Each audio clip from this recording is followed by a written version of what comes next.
Oluvannyuma lw'ebigezo bya siniya ey'okuna okufuluma abayizi masomero ag'enjawulo akawungeezi bakamazeeko basagambiza.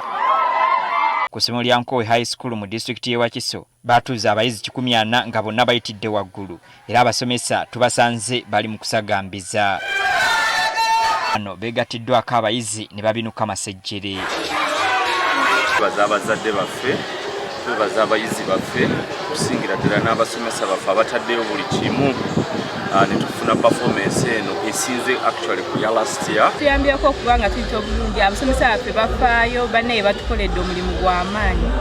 Tatusomye ebitabo ate nga tubaza n'omukulu waffe afuddeyo okubanga buli kimu tukifuna ku ssomero. Embeera teyawukanye ku eyo ebadde ku St. Elizabeth SS Enkowe. Abayizi 185 be baatulya ku ssomero lino nga bonna bayitidde waggulu.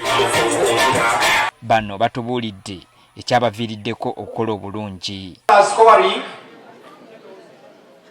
A in individual subjects, 20% of the learners had achievement levels at A.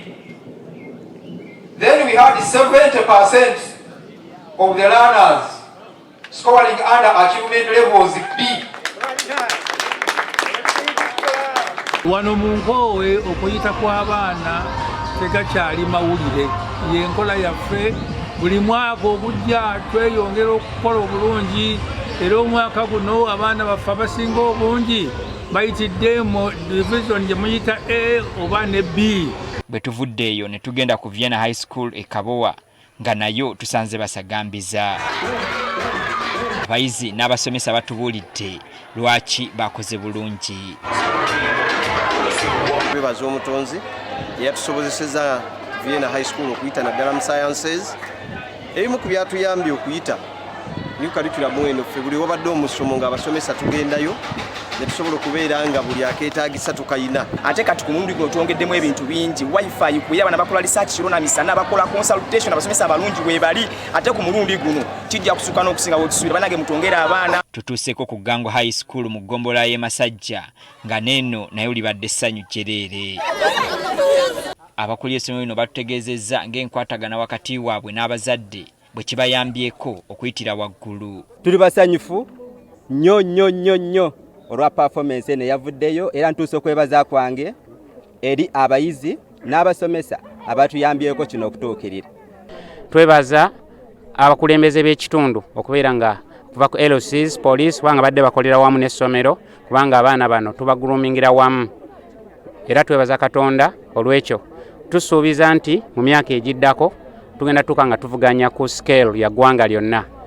Ne ku Crested Secondary School e Makindye Luwafu olunaku balumazeeko babinuka olw'okuyisa obulungi abayizi. Tusuubira bonna kuyita, bonna bayise, bonna bakoze bulungi, bonna bagenda mu haya era tusuubira nti bonna bagenda kukomawo wano tubongereyo ne mu maaso. Abawala era nga bwe kyategerekese naffe abaffe wano bakoze bulungi nnyo era n'abakulembedde bawala. Staff oba abasomesa betulina bamalirivu okukola ekitaagisa okukola, si bakusindika, bamanye ekyokukola. Ate newabeerawo nti kutendekebwa okw'enjawulo tujjumbira okubeera nga tutendekebwa, especially nga mulimu ebya curriculum empya katuba tulina okutendekebwa buli kaseera nga tulina okubeera nga tufunayo ekipya. Ku Standard High School ezana nayo obwedda bali mu mazina. Eno batubuulidde ng'obunyikivu bw'abasomesa ku ssaabayizi bwe kibasobozesezza okuyitira waggulu. 10 mu 10 bafunye obubonero bwa A n'abala 15 bafunye obubonero bwa B. Ekyo mu new curriculum baba bakoze nnyo bulungi nnyo era twagala kusiima abasomesa. Midland Parents SS Kajjansi abayizi tubasanze beebaza Katonda olw'abannaabwe abatuula ebigezo omwaka oguwedde okuyitira waggulu. Ku bayizi 115 abatuula paawo yagudde. Twatuuza abaana 115 omwaka oguwedde era nga bonna bayitidde mu result 1, bayitidde mu grade esooka. Tukyebaliza Mukama Katonda. Bino nno byebimu ku bitusobozeseza okutuuka ku buwanguzi buno. Ekisooka abaana baffe tubadde nga tuliwooko nnyo ku lwa Katonda era ng'empagi enkulu wano ye ya Katonda. Ku Light High School Entebbe nayo tusanze bali mu masanyu. batubuulidde ng'abayizi baabe bonna abaatulira ku ssomero lino bwe bafunye obubonero obubakkiriza okweyongera ku mutendera omulala. Bagamba bo essira basinga kuliteeka ku masomo ga saayansi ekibayambye okuyitira waggulu. We basically believe in promoting science and technology, and therefore we trust ourselves that we have one of the best teachers of science, and also at the same time we have the facilities to teach the science. The science is given time. Our learners start the practicals as early as senior 1. Tukoze buli kimu naye mu byonna tubadde ne Katonda. Tubadde n'amaanyi nga mangi.